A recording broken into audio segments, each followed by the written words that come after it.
Oh, the timing. Well, aloha, everyone. I'm Dr. BethAnne. I'm an author, intuitive psychologist, and an empath, and I craft content for highly sensitive spiritual souls. And I teach on intuitive living. So I do this thing on Fridays called Poetry and Perspective, where I share a poem. Oh, those roosters, they're so great today. Where I share a poem from one of my books, and then I share some perspective on whatever I've written. And I am sharing a prose piece today, more like a heart reflection for my upcoming book, Things of That Nature, Words for the Mystic Heart. It is called New Wings, and first I will read it, and then I'm going to share a few thoughts on it. By the way, I find it very fitting that I'm reading a piece on wings, and I've got like birds going off in the background. I feel like they're supporting us. New wings. It's easy to talk about being the change, but to actually change is a different thing entirely. In part because the work of change is arduous, aching, and decidedly unglamorous. There is little initial appeal in emptying the contents of one's life for careful scrutiny outside of your own conviction you've had enough of the old ways and are willing to take responsibility for new ways. And if you have such a conviction, listen to it. The process of real change is day to day. It's time in the trenches, challenging your behaviors, thought life, habits, relational patterns, and emotions. It's the releasing of pretending you've got it all under control.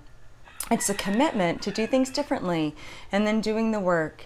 And nobody can do this work for you. It's your decision, your accountability to hold yourself to better standards, your responsibility to oversee your work.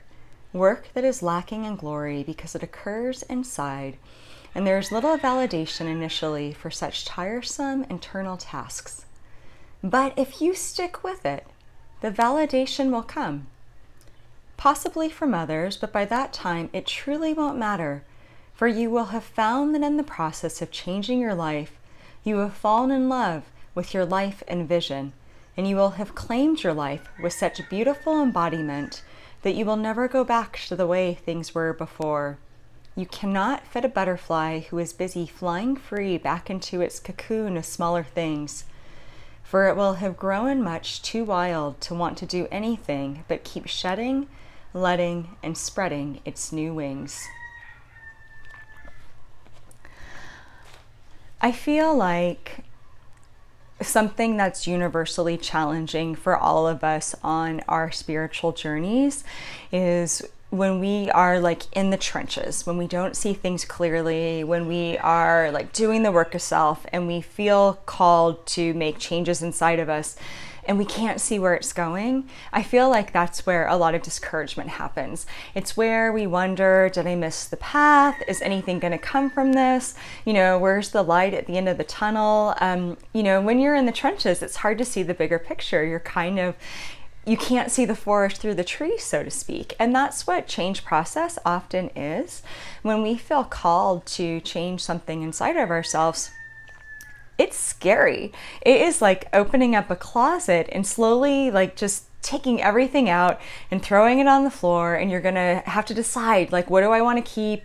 What do I want to donate or consign? Like, what's just going in the garbage bin because I don't need it anymore? Can be a really challenging process, and definitely one that comes with its own timing and pace because you can't rush that kind of sorting and soul work. And nobody really sees our inside work. That's what's discouraging about it too. You might in the external world feel like you have like nothing to show for all the work you're doing, and you see a friend and they say, how's it going? And you're like, oh, same old, same old. And the reality is maybe you feel like I've been, facing my inner conflict. I've been dealing with my shadow stuff. I've been reevaluating negative belief systems. I've been spiritually expanding. I have been doing deep relational inventory, but no big deal. Same old on the outside. It's hard work because nobody really sees us. I totally feel like spirit is a cheerleader for that. And if you're in touch with a sense of the unseen world, you will feel the support and you'll feel the keep going and you will feel that you're doing so beautifully. But but oftentimes others can't witness that journey because it's deep inner work.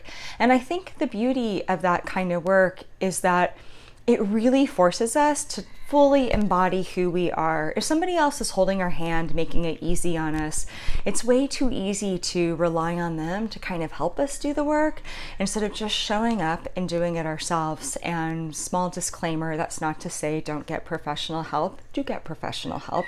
Professionals are awesome.